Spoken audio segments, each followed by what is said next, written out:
none of this means anything. Patternicity is a term often credited to author Michael Shermer to describe the human tendency to find meaningful patterns in random data or meaningless data. And that's our theme for the first Hooniverse podcast of 2025. Patterns. Looking back is a trite starting point. Let's do that. January 6th. 1925. Settle down. One of the boys born in Detroit that day shaped this very moment pretty drastically. He went and got himself a big job in a backwater and did this. Pontiac's GTO is all tiger. Marketing and engineering turned out to be two great tastes that tasted great together. When they were sold like junk food to a generation of kids who had been constantly sold there. The 1964 Pontiac, the Tempest Sports Coupe.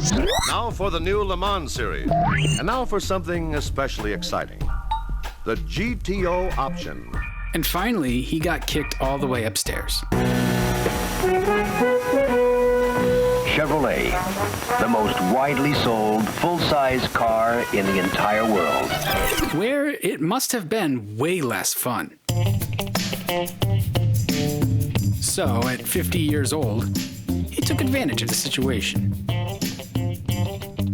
There was money floating around during the economic desperations of 1975. Governments would throw cash at you if you spun a yarn well enough. Especially if you had big names on your resume and made promises to keep the people who were constantly fighting your oppression busy with jobs instead. Clearly, yarn spinning was a talent for this guy. So, he got the money and changed the future. I mean, it was a debacle, but the car looked cool. Are you telling me you built a time machine out of a DeLorean? And we'd get a sequel of sorts eventually. President Biff included. Welcome to the Cybertruck unveil. There's no way the current very angular, stainless-bodied vehicle wasn't inspired by the DeLorean. If you're a Gen Xer, Back to the Future was probably your first glimpse of a DeLorean, and you definitely saw the movie. So, today, we have yesterday's idea of tomorrow. And the playbook that John DeLorean basically wrote on how to launch an upstart automaker worked again. Oh yeah, Biff. Back to Biff. Well, his ex-wife is buried on the grounds of DeLorean's old house in Bedminster, New Jersey. And that's how Lamington Farm became Trump National, site of the Trump family cemetery. And again, all of this means nothing. It's Apophenia, the same thing as patternicity. It's just a weird tapestry woven by three men of a certain disposition across the surprisingly short course of 100 years. So let's establish our own pattern for 2025, starting with episode 372 of the Hooniverse podcast. We begin with special guest Doug DeMuro. You know him from his internet stardom, Cars and Bids website, and of course opinions. And that's what we share. Dig in for some laughs. History rhymes because it's got a wicked sense of humor.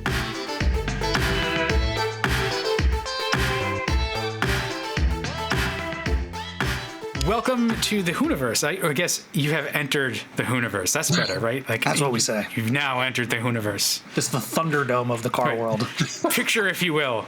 And we're joined by special guest Doug DeMuro this week. But I'm Dan Roth. I'm Ross Ballard. Yeah, and you're Ross Ballard. And Doug, you join us from your empire of vehicle impressions and reviews. Indeed. Here I am. Thank you for having me. I appreciate it. Yeah. So thank you for joining. So we took about, we took like a month off. Yep. Little winter siesta for the show. Yeah.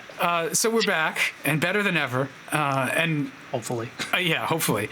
I wanted to start with a story. Every week we start with a story. And this week's little intro story, I wanted to get your impression on the topics. And this is going to be very much like if you're familiar with the meme, the Always Sunny, like Charlie at the board meme where he's got like all the little press clippings and the pieces of string and trying to solve a crime, and there's 800 different connections that hopefully solve something.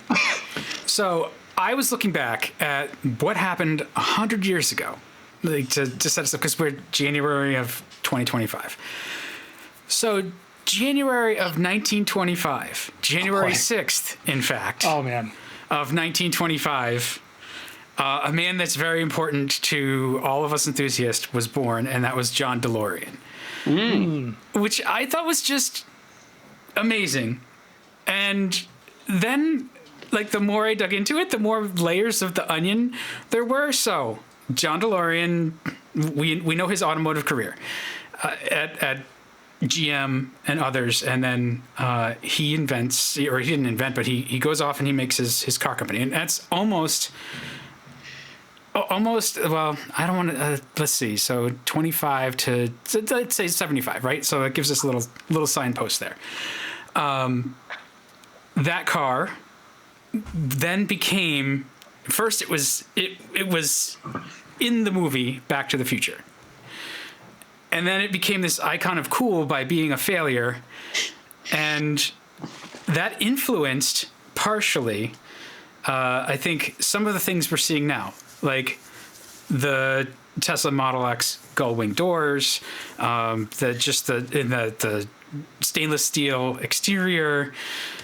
Yep. Interesting how it has influenced sort of the current guy who is one of the sort of top names in the automotive industry.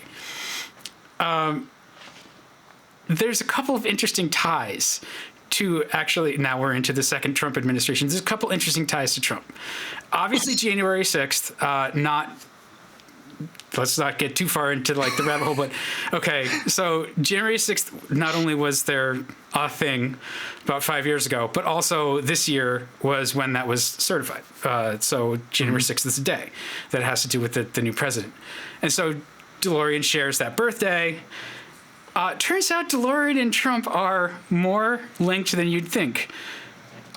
Trump's place in Bedminster, that was DeLorean's. Yeah, that's really? Right. Yeah, he owned that place, and then he sold it to Trump. And I just was like, well, that's just amazing. Just like all these little, like his birthday lines up. He influenced Elon. Who we know is effectively Trump's right-hand man at this point. And we just to give a little background here, we try to stay away from political opinions on this show. I don't want to get too deep into the opinion, but it's just like fascinating how everything just kind of like there's all these little dots, right? And then the DeLorean was classically cast in the movie as a time machine. I'm sure there's a lot of us who would want to be doing like Biff, who happened to be modeled when he was President Biff in Back to the Future 2, was modeled on Donald Trump. Hysterical. Like, so many. So anyway, I don't have the full story kind of written out yet, but I just wanted to kind of see what you guys thought of all those coincidences and how maybe they're interesting to you. I just thought they were fascinating. It is a small world. I remember that about Bedminster and DeLorean and Trump. Yeah, that's right.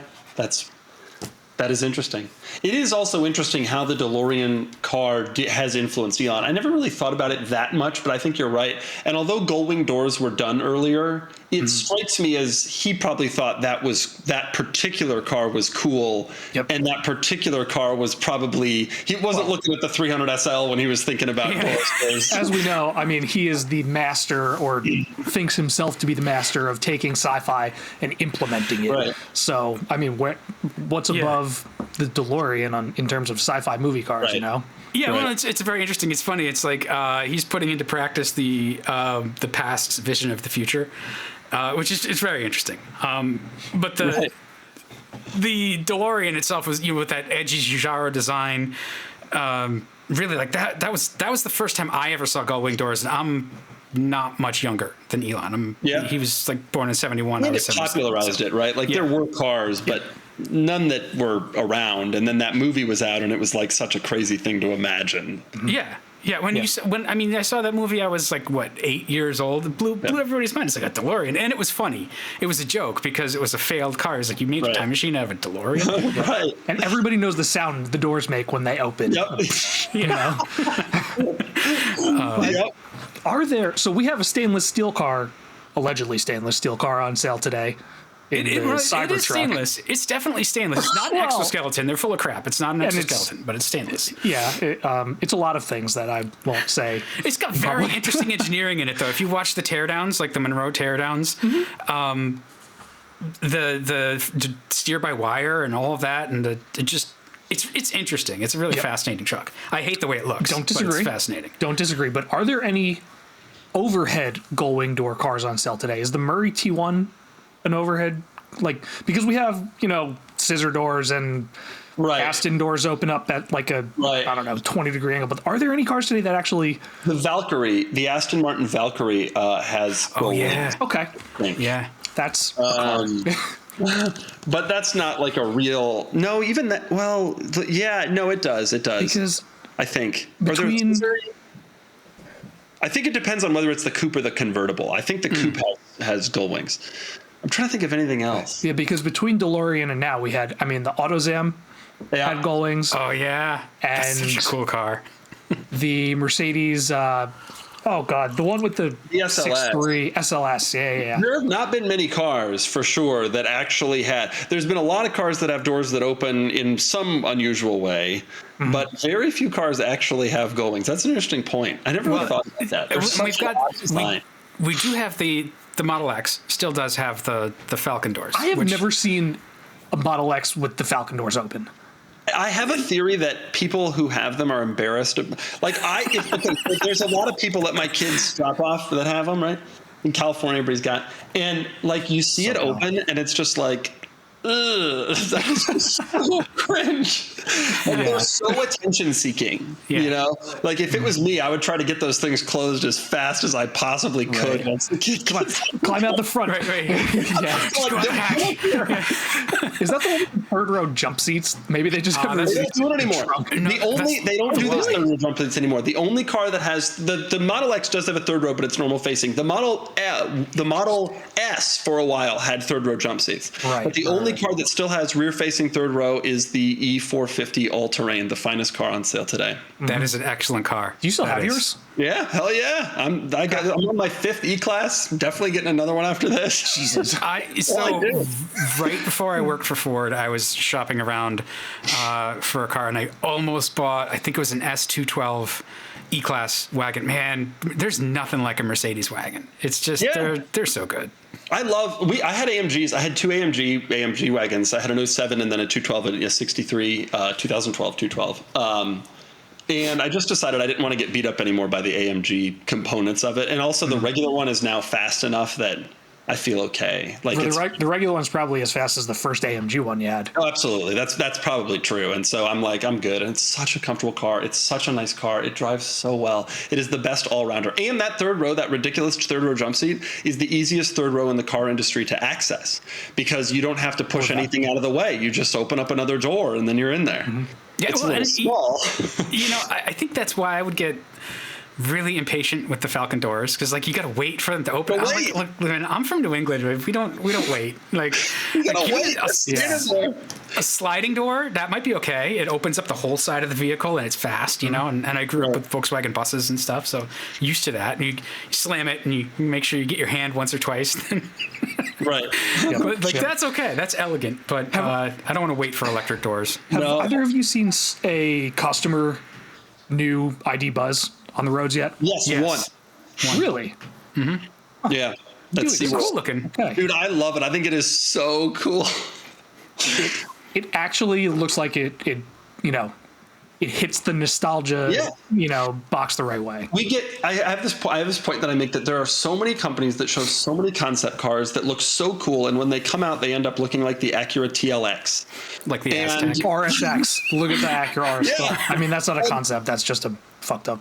And the ID Buzz, to Volkswagen's credit, there are issues with the ID Buzz, the cost being obviously the most significant, but to their credit, they created that's what we hoped it would look like, and that's what it looks like. What we hoped it would look like in 2002. Right. You know, it does. It is what it looked like in 2002.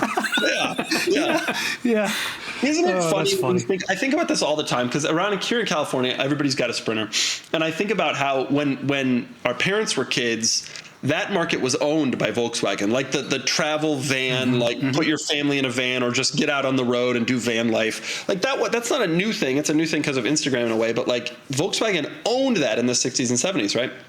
And then just completely gave it away, right? Like completely offered it, and Mercedes-Benz and others took it. And so now Volkswagen is back with the Buzz, which is cool, but it's never going to replace. I mean, the Sprinter is all the configurations and all, and the Transit trying to get it back. Yeah, the Transit and even some others. I mean, like we'll do the Pro Masters, but it's not Volkswagen. Volkswagen did that Eurovan in like the early 2000s, which I mean, it wasn't. It doesn't look as good as the ID Buzz or the original bus, but it was kind of interesting in its own right. And they bring money. People like those and they sell, but they were never the ones with the pop tops are like totally the Overlander. That the old bus was like in the old days. You watch old clips of LA, like old video clips, and like 1 out of every 8 cars that goes by is a bus. It's like I can't believe how popular these things were. Well, because they were cheap and they were everywhere, and they were practical. Yeah. That Eurovan. So the Eurovan came out in like 92 or 93.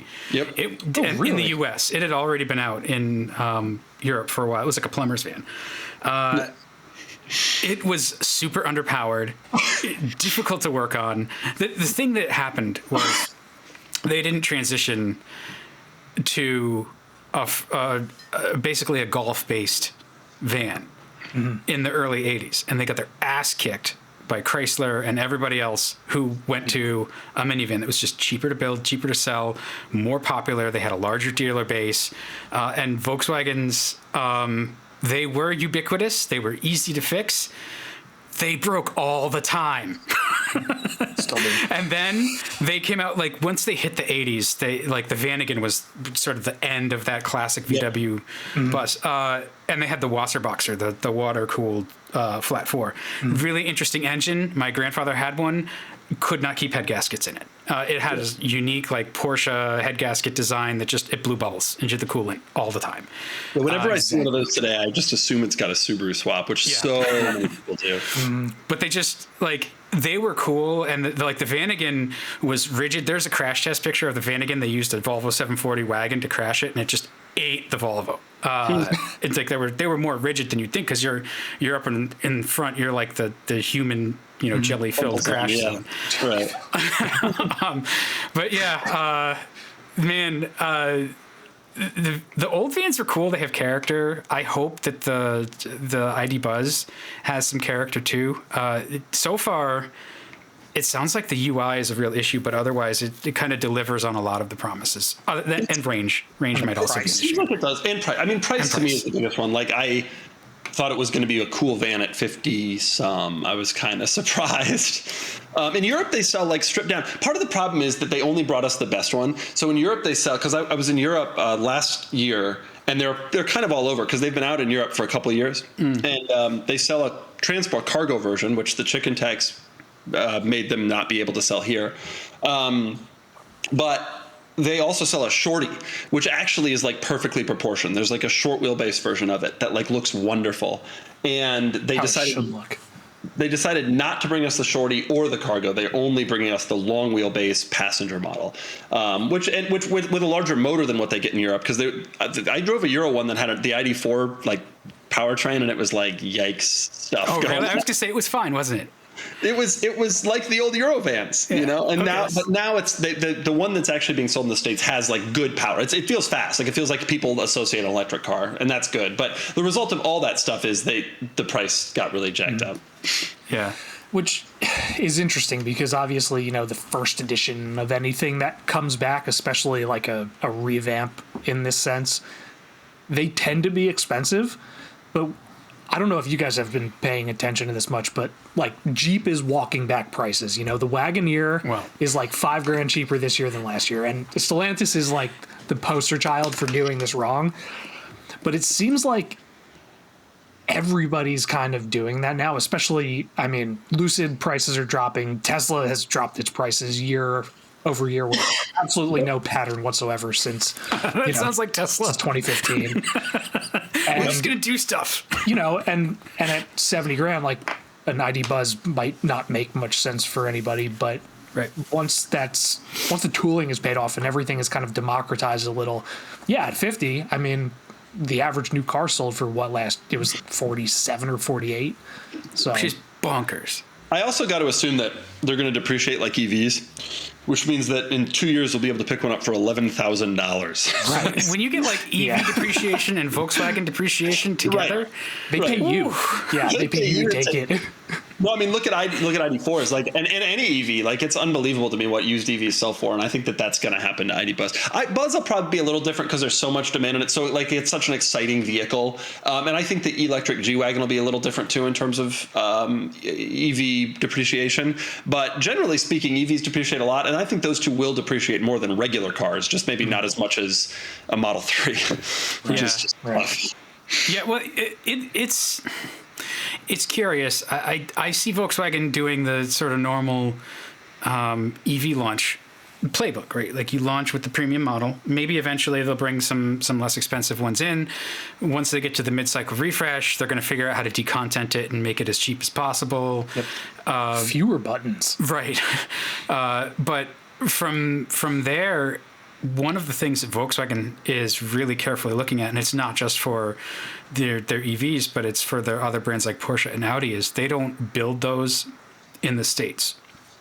So for them to be price competitive in this particular environment, it's very uncertain right now. They have to look at how do we build these things inside the U.S. And they should be able to figure that out. It's not like they don't have plant space, but they may have an issue with lines and capacity and platforms. But that's, I think, something they have to solve. And componentry still might be subject to the tax. Yeah, well, that's true. Yeah, and every auto plant, the way they all do the Toyota production system, every auto plant is surrounded by their supplier park. And so you've got to find your suppliers and make sure that you're not setting up a supplier park and a plant for one model that's one platform that you're going to sell 50,000 of. That doesn't pencil out. Right. So, and who knows how popular it will actually be. I mean, the way they pitched it to me was that they view it more as a halo car, like the kind of thing that's like cool, that'll bring people into the dealers and not necessarily a big seller. When they first announced it, I assumed they were going to try to take on Odyssey and Sienna, except with electric. And that's clearly not the plan. And maybe that's fine too. Like, instead of going after those established rivals and trying to, push an EV, maybe doing it as a halo car is smarter. And maybe there's just as much money in that, just on a smaller scale. And on the flip side, I mean, this is Volkswagen's first van in the States since the Rutan or whatever. Crouton, the Crouton. The Crouton. And I mean, the Odyssey is new this year, but it's just kind of a refresh. And the Sienna has just had minimal updates. So maybe those companies, and hopefully, Chrysler too, even though the Pacifica is still very good, maybe they all do follow Volkswagen and take fully electric platforms as vans. I got to assume that that'll happen at some point. I'm astonished that Honda hasn't yet given us a hybrid Odyssey. The Sienna is now all hybrid. Mm-hmm. And you can't get a Sienna. I don't know if you guys have attempted to do that, but you can't get a Sienna. Like, I'm not screwing with you. Like, I got a buddy who wanted a Sienna because the Odyssey's old, and they refresh it like you said, but it's obviously just a. So you went after a Sienna, and like they're not available. Like you really. Oh yeah, I mean you pay over, or you're lucky you might be able to find one at sticker, but it's not going to be the trim you want. Used ones are sticker. Like Siennas are hard to find. They're really in demand. That's like Accords and Camrys in the 80s and early 90s. That's crazy. Yeah, it's like that.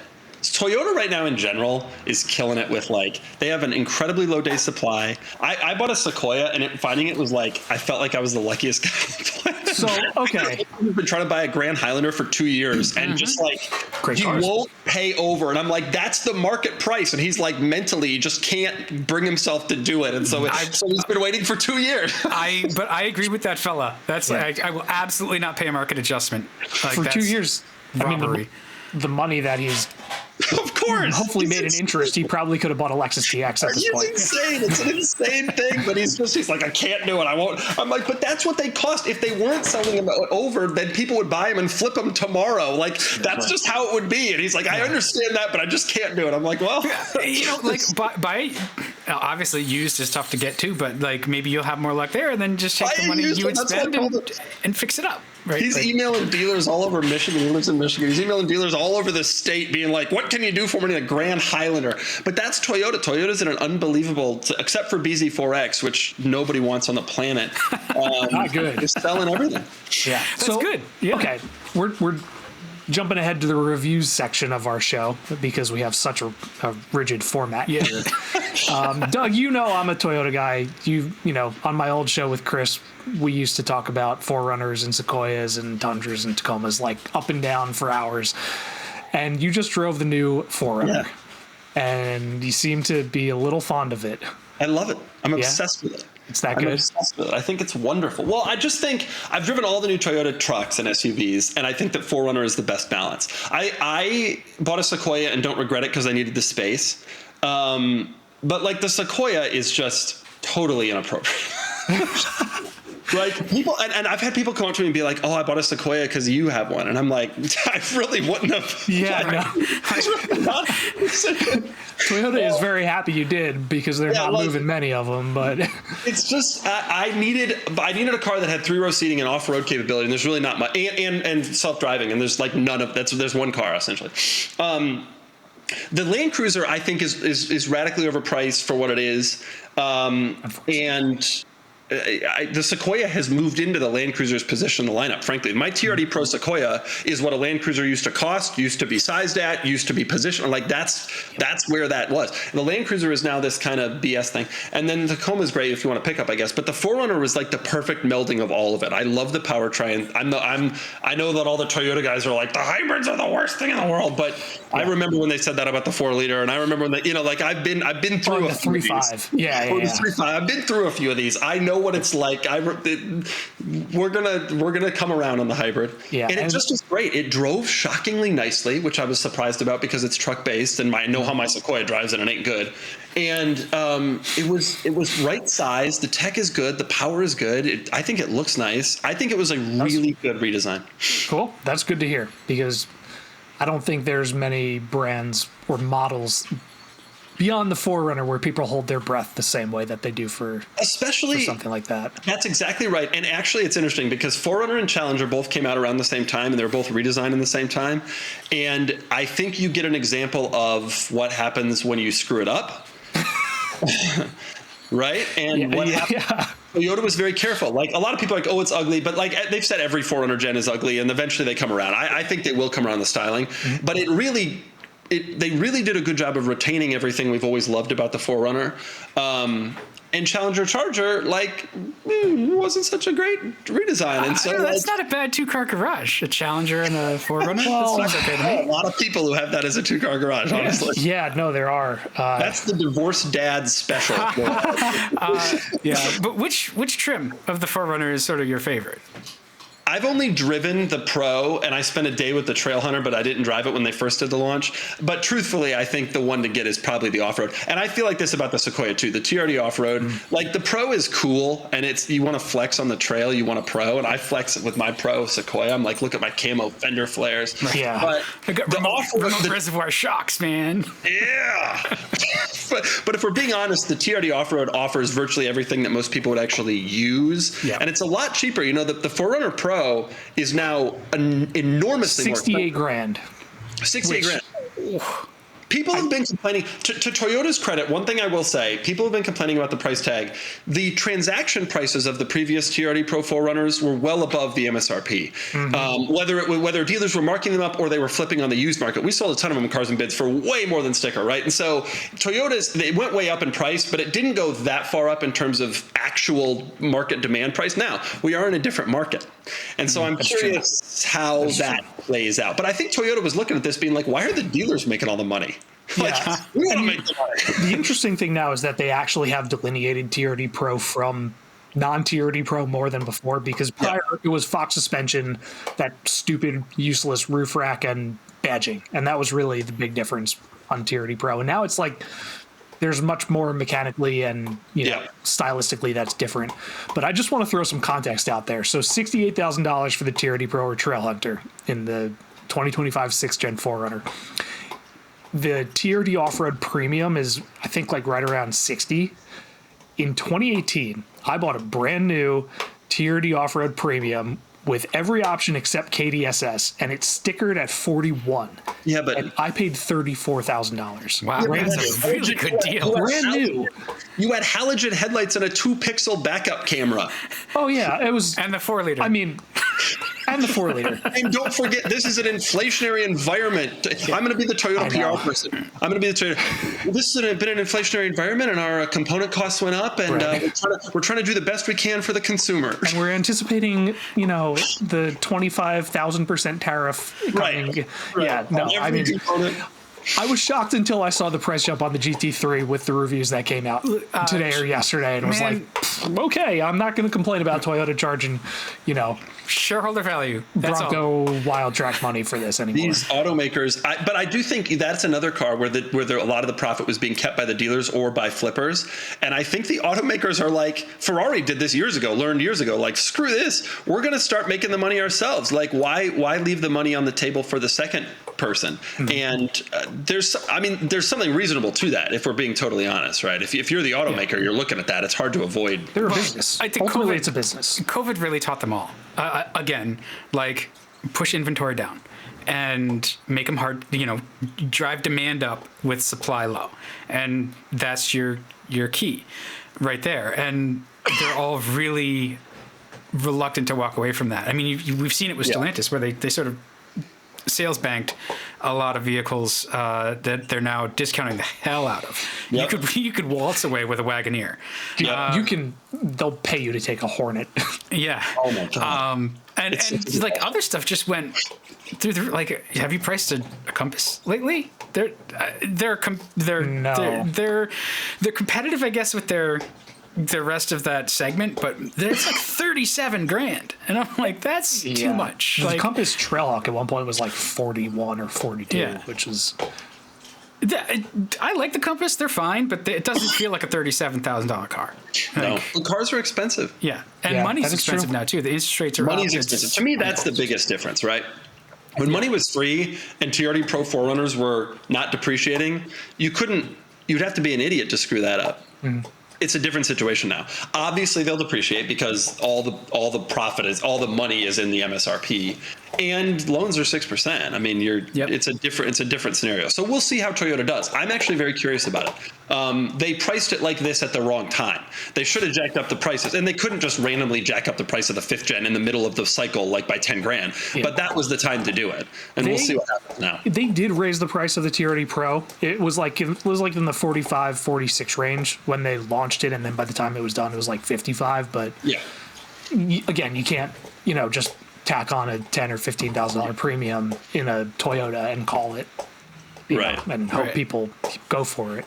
So two things. So with the new Land Cruiser and the 4Runner, they're virtually on top of each other size-wise. They're like not that. Well, they're far literally the same thing. I know. With a different. One of the most bizarre product planning decisions that I can remember. Certainly, I mean, in the days when we used to have those rebadges, those like badge engineered rebadges, where the Mercury Mystique was the Ford Contour, it made no sense. Right. This is like on that level. I mean, I know it looks different, but otherwise, I guess. And looking at it too, like the interior materials are a little different, but I don't know that they're that different. I'd have to really like go and be a dash feeler for a day, but they feel pretty similar. Yeah, and you can't get the third row in the Land Cruiser. Yeah, so but you can in the 4Runner, which is cheaper. They've smartly, I think, they've made the Land Cruiser. They pulled it back down to be a little bit more authentic to its roots versus a proto Lexus, which was essentially like it was more expensive than the LX by the time the 200. It had gotten out of control for sure. It's just this weird car in their lineup now. Like, well, are we going to compete with ourselves on the Toyota end, or are we going to compete with ourselves on the Lexus end? And where does it fit? And I like it. I like it very much. I think it looks great. It's obviously capable. It's a thing if you want that thing, but I don't know, man. I can't really practicality wise. I wish they had totally. But even regardless of which conclusion you come to, there, it's weird to have two cars in the segment. I wish that they had made the Land Cruiser like the FJ. Honestly, we've seen what the Bronco and the Wrangler have done in terms of sales. Wrangler, JL Wrangler is old. I mean, I went on that press launch. That was like 7 years ago or something. It was like 2018 was the first launch for the JL. Yeah, it was in Tucson, but like I'm thinking like those still sell fairly okay. Obviously, the Bronco came and changed things a little bit, but you get the point. Like compared to what TJs used to sell, the JL is living in a different world. Yeah, they're selling 200,000 units a year on the Crazy. JL. And I'm surprised that Toyota didn't see that and say, hey, maybe we should go back to like the roots of the OG 4Runner, the OG Land Cruiser, and make a Bronco competitor. Like go into this segment with an open roof. And that's how you could have really differentiated the Land Cruiser, especially when you see what FJ Cruisers sell for on the used market. Like there are still people who are interested in these cars. And it's not just like used car people. Like there are people who are paying almost new car prices for 20-year-old FJ Cruisers. Like there's a market still here. This is coming back to the big, what is the cost of something that's finite? You know, every FJ that's ever been built, FJ Cruiser that's ever been built, has been built. They're deep, you know, there's only fewer of them on the road every day. Most of them have rusted into the earth because of, you know, Toyota and salt. But yeah, there were a lot of people hoping that there would be like a removable roof 4Runner or a stick shift 4Runner. And it is really strange that those vehicles are effectively same thing, stylistically. Especially when that market is out there. Like the Bronco market is out there. Like, and it's not small. It used to be small. Today I just reviewed an LJ Wrangler, and it was the Sahara. The Sahara LJ. The Sahara is the top trim. Do you know what it included in the LJ? It included a leather-wrapped steering wheel, cruise control, and air conditioning. That car, the top trim LJ, this is a TJ, you know, the long wheelbase TJ, did not have power mirrors, power windows, or power locks. That was the nicest Wrangler back in the day. But that's changed a lot. Now these cars actually have a broad appeal and are selling in big numbers. If you add up Bronco and Wrangler sales last year, I bet it was a massive, massive figure. The Bronco is definitely nipping at its heels on a monthly basis for sure. That it might take a while for it to be annually as strong. And the thing with the Bronco is like that is a lesson in the kind of product differentiation on a platform you can do, because the Bronco is the Ranger. They're not that underneath. It's the same platform. It's the T5. Right. And so then you sit there and wonder, could you have, instead of giving us two SUVs that are pretty similar, could you have given us one that was like wildly different? Could you have taken the Tacoma platform and like really iterated that into a regular truck, an off-road SUV, and a weird open top whatever? And plus Toyota could own that market. I mean, Ford Bronco and Jeep Wrangler are strong brand names, but it's not like Toyota is not a very strong player in that segment. And there's the global appeal for the Land Cruiser name too, that I mean, people still go after FJ40s and 60s, that it could just be a totally different thing. Well, and there's Toyota's hybrid reliability. You know, they don't have 2.7 liter V6s that drop valve seats, or they don't have 4xe powertrains that go into the shop 2 days after you buy them and don't ever come out. Like there's that's true. That's true. So interestingly, I'm actually going off-roading on Saturday with a Bronco. The first time I'll be on the trail with a Bronco, and there's a 4th gen Tacoma coming on the trail. Nice. So, and then there's a Tacoma on 35s and me and my Lexus GX on 34s. Nice. I'd be interested in your take on the Bronco. I like it quite a bit, and not because I work for Ford, but because it has a lot of the same charm as the Wrangler in a lot of ways, but it also it's refined in areas where the Wrangler is rugged or is rustic, I guess. So it rides a little softer. It's a little wider inside. It's a little more comfortable. It's an interesting alternative, but it's still in the same space. So it's more livable. It's definitely more livable every day. But every Bronco I've driven is louder on the highway than the comparable Wrangler for whatever reason. That doesn't surprise me. All of those things suck on the highway. We know there's some tops that have some issues with the Bronco. It's almost like it held up production for the first 6 months or something. I don't know what you're talking about. I think any car that the doors are designed to be removed is never going to be your highway cruiser. But I will say, it is surprising to me getting in that LJ with the old 4-liter. It is shocking to me how much worse Jeeps used to be. Jeep. And when I was a kid, this has happened gradually, so it was like a boiling frog thing, but I didn't really realize they used to be very, very niche cars. Like they were only designed for like people at the beach or like a single dude or whatever, like small segment. And they were crap. Like, but you were okay with it because the type of person buying them was, you know, they didn't mind a crashy ride because they wanted the other benefits it offered. And boy, have those cars gotten more refined over the years. It's unbelievable to me how much how you can use them as cars now, Jeeps and Broncos. It was the delineation was the square headlight YJ in '87 when Chrysler bought them, and that was actually the first Wrangler, obviously a CJ relative. And that really started it, and then it just kept going. And the real breakpoint was the JK. Yep. When the JK Adding came out in doors. 2007. Yeah. That's right. That was the 4-door one. That it was totally different, not related to anything in the past. It had the essence, but it was really a lot more refined. I will say, when you get into JK now, that thing, they feel ancient. That thing rattles Especially one with the minivan engine. I can't even, the Town and Country engine. Yeah, the 3.8. Oh God. The 3.8 was a tough situation, especially coming out of the 4-liter. But the JL, it is amazing to me that the JL, because a normal person, it doesn't pass my wife test. My wife wouldn't be able to distinguish between a JK and a JL, right? But the differences are massive. It was actually pretty impressive that they were able to do so much and yet keep it so relatively similar. Yeah, I was very, very impressed with the JL the first time. Like, even though, you know, the windshield still goes down, but they maintain the rollover stability. It's very clever. The post-refresh JL is really nice, and it is really expensive. You know? Side airbags and a bigger infotainment screen, and suddenly, like, you know, it's $82,000 for Rubicon X. By the way, here's an interesting question. I wonder what... This is probably published somewhere. I could just Google it. But I wonder what... Because I was reviewing that LJ, and that was the first long Wrangler. And then in 07, they came out with the 4-door, with the JK. I wonder what mix is now. I bet it's 80% 4-door. I see at least 80% 4-door. Probably more than that. It's hard to believe. Like, when I was a kid, a Jeep was a 2-door... That's just what it was. Yeah, right? It's the same as pickups, right? Like, the predominant pickup now is the crew cab. Yeah. Growing up, my dad had a YJ. That was, I mean, you know, indirectly how I'm having this conversation with you guys. But it was his winter vehicle, and it was his off-road vehicle. And then he had a daily, and now people daily Wranglers and Broncos, and should probably be dailying, Defenders or Forerunners. Nothing like winters in a YJ. I bet that was a great experience. It's probably okay with the hardtop. I mean, they do have a very good heater. They did have good heaters. Yeah, he used to take it off with a forklift, so... I went to enough loud rock shows that my hearing, I do not like the open tops. I don't like convertibles. Wranglers, they're too loud. They're too punishing. Like it just makes my tinnitus angry. So I would never ever daily any of those. Like any of the press cars I got that were Wranglers and stuff. They're fun for a day or two, and then you get it out of your system. And you're like, nope, never taking that on the highway. Never. Yeah.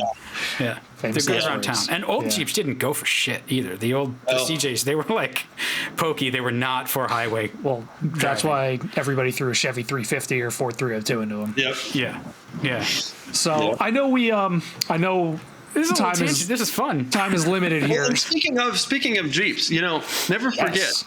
That is the greatest Jeep ever made by Mercedes-Benz. I mean, it's the wasn't it the Pope Mobile? Like the first Pope Mobile was Hell yes, it was. Oh, really? Right? Yeah. He had a 4-door converted into a high roof thing, but he had a 462 G-Wagon. Jesus' own off-roader right there. Jesus spoke through the Pope and also through me when I'm driving that. I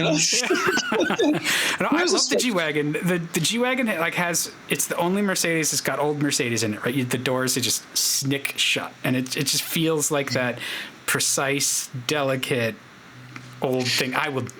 I cannot bring myself to pay for one, dude. But they are shockingly terrible as a dad to use for car seats. They're because that's not what they're for. They were designed as a military vehicle. That vehicle exists because of the Israeli military. Single person has bought one for in the last 30 years. I understand that, but that's what that was for.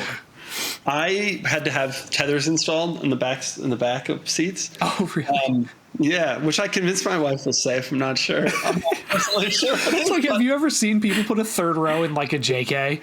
You know, you ever see that? G's too. It's sketchy as hell. It's terrifying. Sketchy as hell. Dude, here's a callback. I think we talked about this the first time that we did a show together. Did the Sultan of Brunei have a G Cabrio? No, I think. I don't think he did. He must have had G-Wagons, although in that big leak that came out, I don't remember seeing G-Wagons at all. Although it's unbelievable because he had everything. Did you happen to, I don't know how much you looked through those pictures, but did you happen to catch that he had a Chevy Suburban that he took to Pininfarina and had them like do up, and they did it in camo, and it is the ugliest thing. Like, imagine someone with infinite money and no taste in the 1990s like doing a camo Chevy Suburban. They made it right-hand drive for him. And they made the wheels camo. Like, it's truly the ugliest thing you could possibly imagine. But you know what that looks like? That looks like black on the balance sheet, right? For Pininfarina. Balance sheet. Yeah. For Pininfarina. Yeah. Pininfarina was probably like another will make you the ugliest fucking thing you ever want. I bet they made so much fun of that dude at Pininfarina because of all the crazy shit he ordered. But like there was no not doing it. Yeah, there it is. That's the best picture. It's like a 240 by 240. Yeah. Well, I mean, and you say infinite money and zero taste, but those are synonymous most of the time. So. Yep. And I mean, imagine you have infinite money. I think it's so funny because it's come out over the years that the Sultan, it was actually his brother who spent most of the money. The Sultan's brother, Jeffrey, spent $14 billion personally. And like, he could have bought a car company and made cars. And instead, he was just like, no, I'm just going to like blatantly just spend. He did it the right way because buying a car company is a great way to lose $14 billion. But he commissioned cars. It doesn't matter. Commissioned cars. He only wanted one. He only wanted one. But you get to play God more if you're just picking and you're the claw in the game and you're just picking up all the stuff you want and dropping it in your bag. And that would have been so cool. Imagine being rich in the 90s. Like, I think about this all the time. Like, all these supercars you could have bought for pennies on the dollar now, and if you were the Sultan, he commissioned. I mean, he had Ferrari. Go to an Esprit. I love the Esprit. The Esprit. Oh, God. He could have bought an Esprit.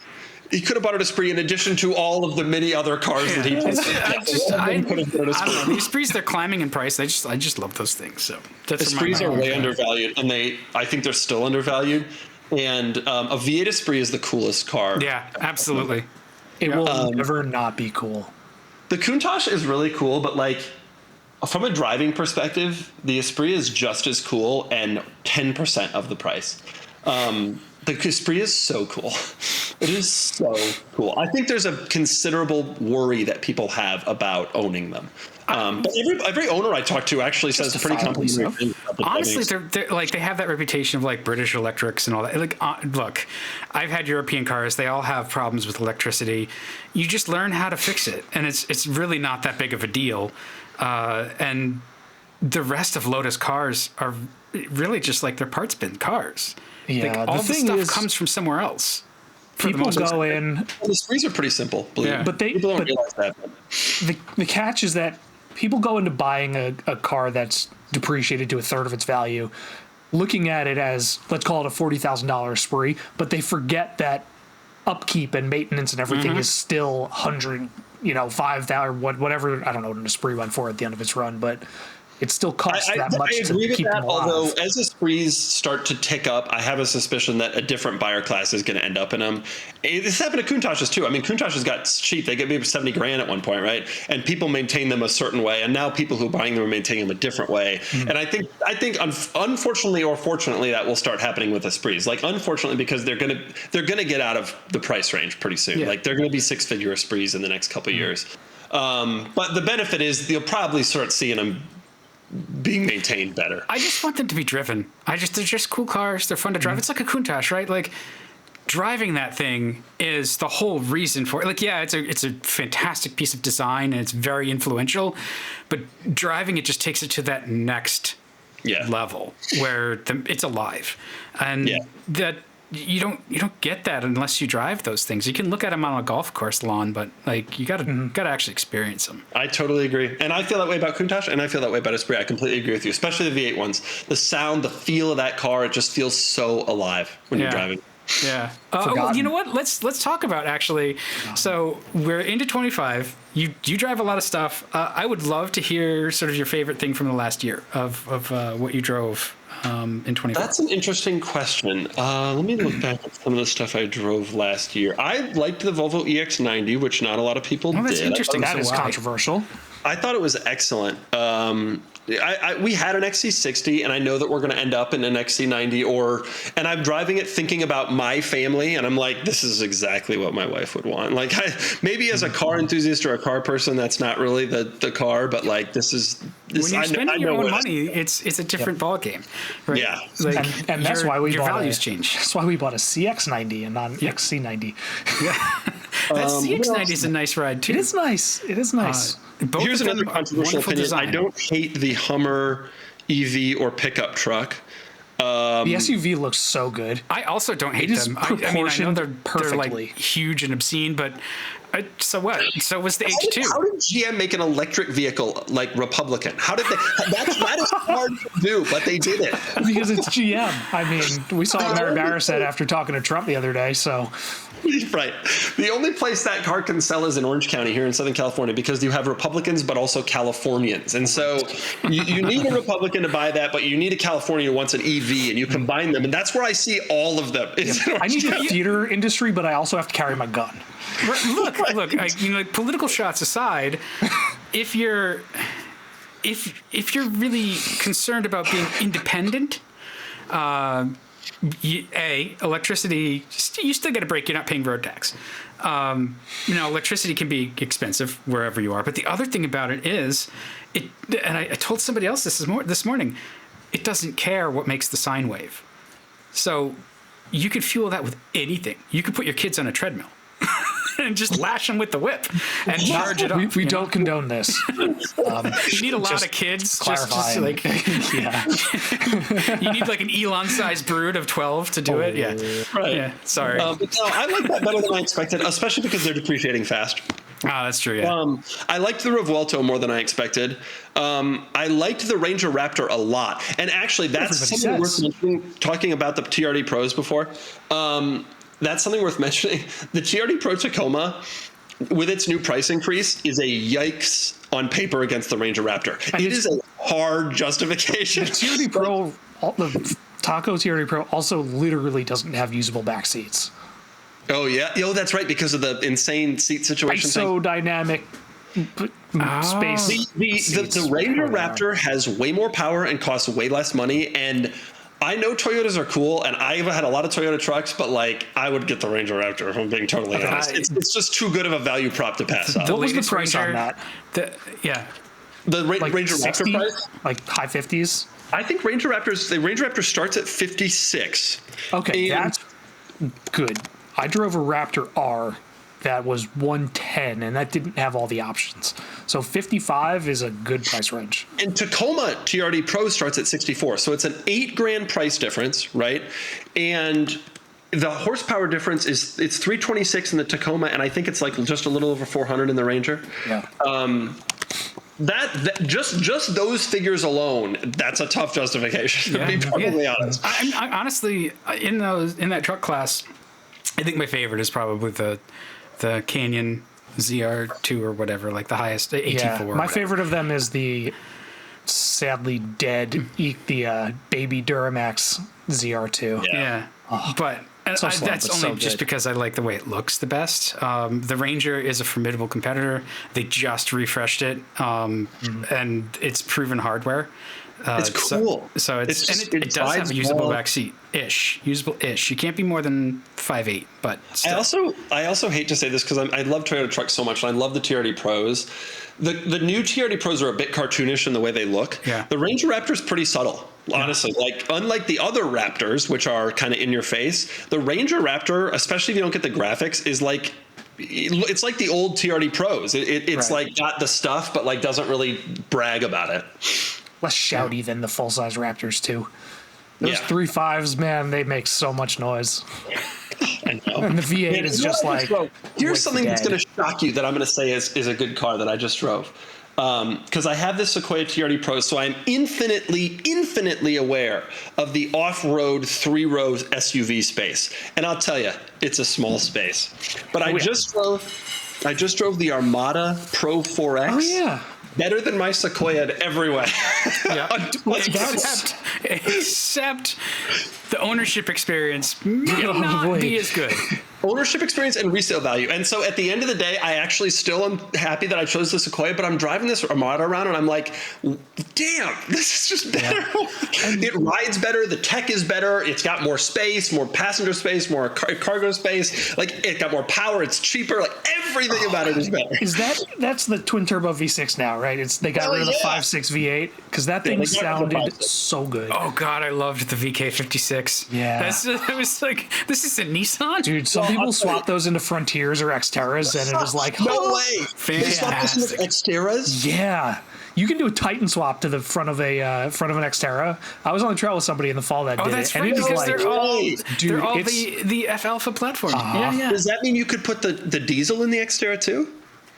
Remember, because the Titan had that, the 5-liter Cummins. Yeah, you wouldn't want to. That's one of the worst engines made in the last 50 years. Oh, really? Oh, yeah. But that 5.6, God, a 5.6 and an Xterra. Speaking of vehicles that never should have been canceled, the Xterra is like one of my all-time. I talk about this every opportunity I can. This terrible product planning from Nissan. Yes, they only have so much capacity over there. But they had one now. Yeah. Like right now, you're right. They only have so much capacity. But think of the Nissans we got since then: the Juke, the Murano Cross Cabriolet. Like Nissan has made choices. The Kicks, the Maxima Sentra and Ultima, like they kept sedans going. Yeah, and meanwhile, but I calculated the other day, because I made this point on our pod, I calculated the other day, since Nissan canceled the Xterra, Toyota has sold only in the United States over 1 million 4Runners. I'm not exaggerating. Jesus. Over 1 million 4Runners. Ever since Nissan was like, we're good. We're actually cool with the off-road thing. We don't think it's really going to take off. We're all set. We're out of here. This rock and roll stuff is a fad. Yeah. It's too bad because the new Frontier, the current Frontier, is actually that was also refreshed for this year. They have the platform. It's good. It's a good truck. It's what the Tacoma used to be. I bet the old Xterra fits on the new frame because it's not. Just put the damn body on. Right. They still got the tooling somewhere. Come on, guys. Just start stamping shit. I think it's one of the craziest product planning decisions. And my understanding is that maybe in the next year or two they will come back with it. But it's like. You lost so much time. It's not even if you did it perfectly and executed it brilliantly, like. Well, to their credit, they have done pretty well with their crossovers. So the Rock Creeks, the Pathfinder and stuff, they pretty good job coming from what they had been about, I don't know, I'll say like 7 or 8 years ago. But they have like 0.4 extra inches of ground clearance. Yeah, no, they just look good. I don't care anymore. The Pathfinder in general is actually a pretty good SUV. It's not known because everybody buys a Telluride or a Palisade or a Explorer or a Pilot. But like, you get in a Pathfinder, and honestly, if you did it blind and pulled off all the logos, I think a lot of people would actually say the Pathfinder is just as good. I got in trouble with Nissan a few years ago because I had a Pathfinder on loan and I was using it with a trailer, and I couldn't turn off the the reverse auto brake, so you'd back up a foot and it would slam on the brakes, and you back up another foot and it would slam on the brakes, and I complained about that and they got mad, and I think they've changed that since then.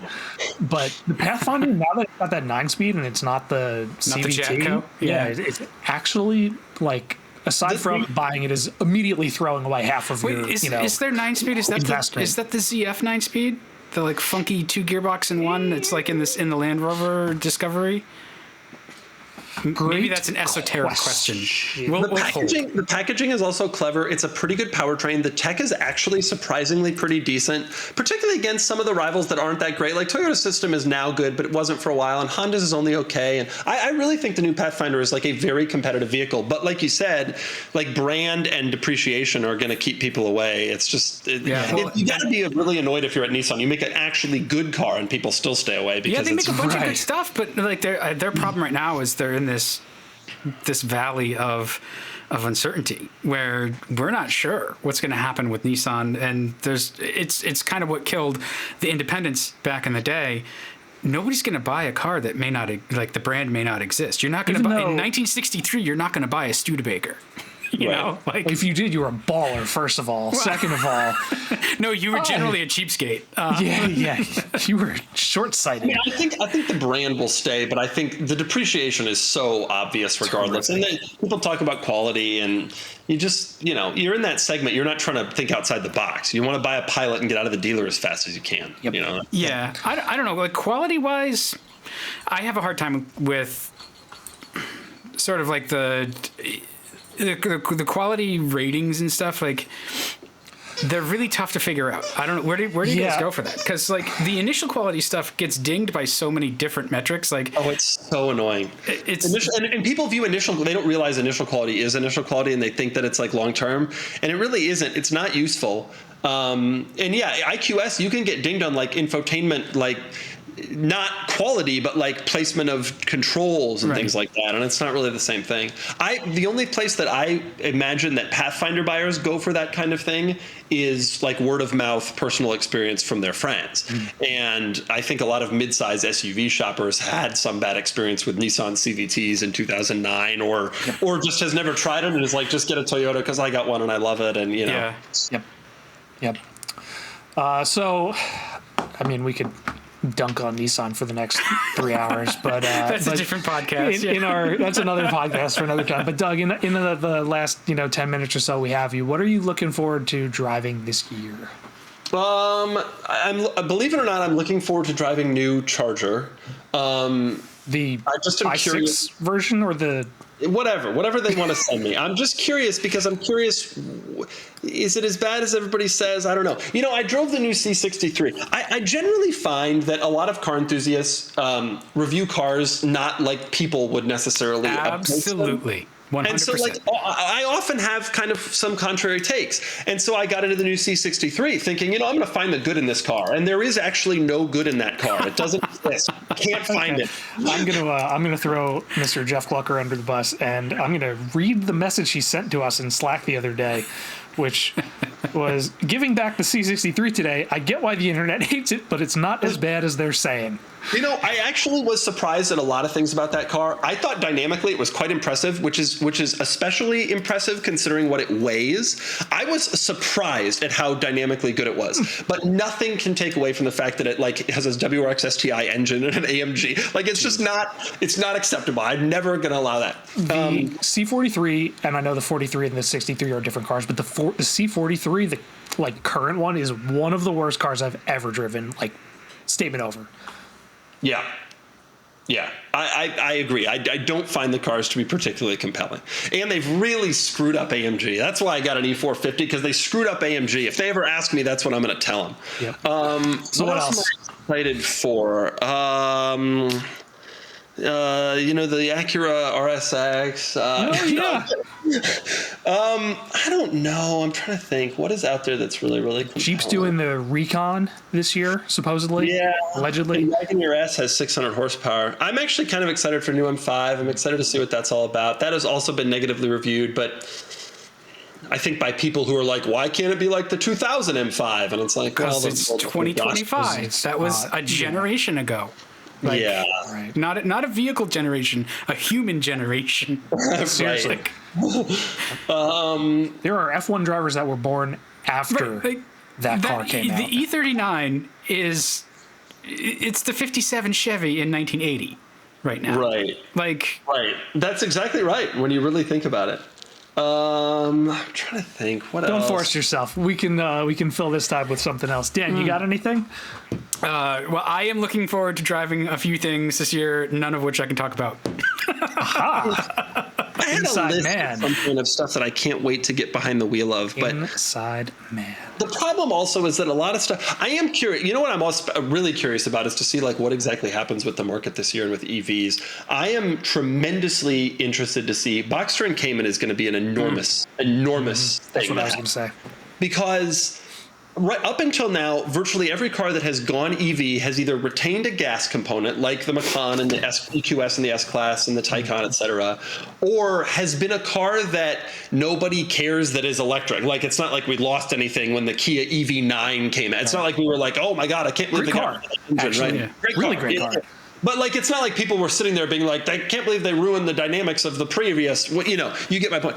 The Boxster is going to be different. Like, this is the first real test that the market has on, do we accept EVs? Do we accept full EVs? Do we accept sports cars switching to full EVs? And I'm very curious to see how this goes. So we did that though. Like, the original Tesla Roadster was a sports car. Yeah, but it was so niche. Like, this is a beloved car that's been on sale for 30 years, right? Yeah. In its form, and now we're going to try to make it go electric. And I am very curious to see how the market responds. I have a suspicion it will not be positive. Well, Porsche already walked it back with the electric Macan also now becoming. They're going to do a gas version too, because everybody's like. Well, they're going to keep the existing gas version going. Which is they claim to me, great car. It is. They claimed to me that they cannot do a gas version of the EV Macan, that it was not designed around that, and it is not That's probably true. That is probably true. Like, the difference. But that doesn't mean that they can't refresh the existing gas one and keep the two lines going together. The only difference is, like, you were hoping to close down that gas line, right? And put now you've got else. to keep it going. Yeah. You get to move the money over. So they'll have to figure that out. So I think, like, real quick, in terms of predictions for EVs, like, I don't know. My take is they're going to continue to increase in their market share. The biggest thing to get figured out is charging, because it sucks unless you're on the supercharger network. And even at that, you need to give people a third place, so they're not sitting in their car playing asteroids on the screen or whatever. Like, you need to give them a thing to do, and that's a real Rivian opportunity, outpost. but it's a problem. Yeah. So yeah, now you guys go real quick. I'm skeptical of. I do agree that they'll continue to gain market share. I wonder if it'll be as fast as it was before, and I have a suspicion that the automakers are anxious about continuing to throw money in. It was interesting, you know, we heard, I don't know if you guys saw the news, that Chrysler was canceling development of that Airflow, or whatever it was going to be called. That was unsurprising. To me, that was kind of a big deal. Like, here's a late stage, like, they had shown what essentially looked like a production-ready vehicle, in my opinion. And presumably it was going to be similar to other existing ones, like the Wagoneer S, whatever. And they were just like, we're done. And Chrysler obviously has already had a pretty disastrous rollout with the Charger. And so I just wonder, where do the automakers start actually pulling back some of this, now that it seems like the Trump administration has given them some cover to maybe bail a little bit on EVs over the next few years? Yeah, maybe that's fair. I think it slows down. I think you're right, but it doesn't go away. Continues to grow, but not as fast. Yep. Yeah. All right, Ross, your take. It will slow down. I do not doubt that. I mean, given the sweeping, policies that have come in the first 10 days or whatever, it's literally 10 days. The incentives for EVs are already starting to vanish. And although the automakers some of them have already come out and said, we're going to keep going with EVs because we know that's where the industry has to go. And I mean, frankly, and I think you guys would tend to agree, for a daily driver, for something that's just point A to point B, an EV is fantastic. But the incentive to do so for the companies, when that bottom line and that profit margin on EVs isn't really what it was on the stuff that they had long since figured out, it's going to be hard for them to keep working towards like EV critical mass when they already have a business model. I totally agree. The drawback, I think ultimately this will be detrimental. Like, I think that the conservatives and people who are into gas-powered vehicles, and I'm honest, I'm one of them. I got 34 cylinders in this garage. Like, I'm super into combustion engine cars. Like, I love it. But like, I drove a Xiaomi SU7 the other day. I don't know how much seat time you guys have had in the Xiaomi SU7. No, I hear it's good. Jim Farley says it's good. Yeah, Farley said it was great. They sent one to me for some reason. I don't remember. Anyway, so I had one for a day, and you should see this thing. I mean, it's pretty great, isn't it? They are so far ahead, and if we don't if we don't incentivize the American automakers to innovate in the EV space, the Asian brands, specifically China, is going to just continue to get further and further ahead in development of these cars. And in 10 years, we're going to look back and be like, damn, I wish we had developed EVs a little quicker because now China is absolutely eating our lunch. So and at the end of the day, if tariffs is the only way we can stop them, you're not winning. It's not the only way, but I think what it's going to do, the uncertainty is going to change the landscape where manufacturing will move around, and it'll maybe provide cover because nobody knows what's going to happen. But your product cycles as an automaker run on longer timelines than presidential administrations. Yeah. Right. So they're going to be reluctant to walk away from EVs. EVs are making, like GM's making money on EVs, so they're not going to stop making them. The sort of culture war stuff is just going to be whatever it is, but overall the product is there, and they're going to continue to refine the product, and it's not going to go away. It might shift what they look like that launch strategy. Maybe they're not launching with the super like high-end $150,000 car. Maybe somebody's coming in with a $40,000 Accord competitor, not a sedan, but you know what I mean. Like maybe they shift their product to really like, you got to get that mainstream, and then the whole other side of it is the sales process and the customer education, and that's where the opportunity is. Regardless of what you're selling, getting people bought in, because the skepticism is there, and that's what you've got to overcome. I agree. So many EV deniers. I'm like, you don't understand. You're like the perfect EV client. It's insane. Yeah, but that's why a company like Scout is doing what will. I mean, who knows if it'll be a success or not? But from a conceptual high-level standpoint, it's great because they're doing an EV and then they're doing a range extended version, and they're going to fill both. And then if administration comes in after Trump's administration that says, let's go back to full steam ahead on EVs, kill the range extender. And if something happens, politics aside, right? Like politics aside, we're seeing PHEVs be very popular because cars are so damn expensive. You can only buy one. And so it has to do everything. That means it's not going to be great at everything, but it's going to do everything. And I mean, that's why we've got a 4xe Grand Cherokee in the driveway, right? Like I can run it for 30 miles on electric, and that's why we bought the plug-in CX-90. I can't afford two.